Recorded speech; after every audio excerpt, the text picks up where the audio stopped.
Something we don't talk enough about is what it's like to be the oldest child and growing up in a home where a lot is happening. The tension, the struggles, the unspoken things. When you're the oldest child, you don't just grow up, you witness. You see the arguments, you notice the stress, you hear the late night conversations you weren't meant to hear. You pick up on the silence, something isn't right, and even if no one sits you down and explains it, you can feel it. A lot of older kids carry things they weren't meant to carry or hold, I should say.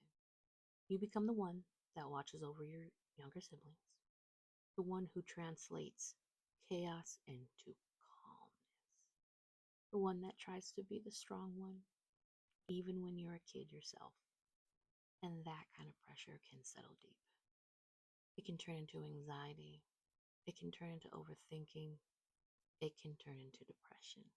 Because while the younger siblings might remember moments, you remember patterns. They remember before things changed. They remember the shift. They remember the weight.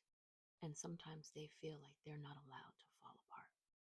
And tell me if you felt this, because I know I have.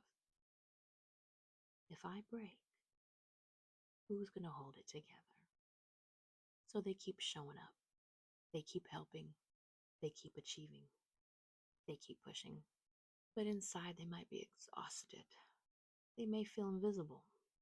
They may feel like they had to grow up too fast. Depression in the oldest child doesn't always look like sadness.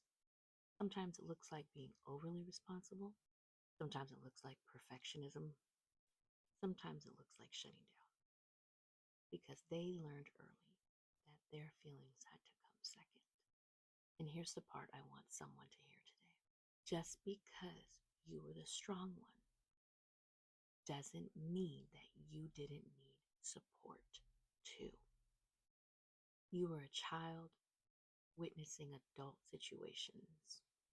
You were absorbing stress you didn't create. You were protecting people while trying to figure out yourself. That leaves a mark. But even with that weight, you're still here.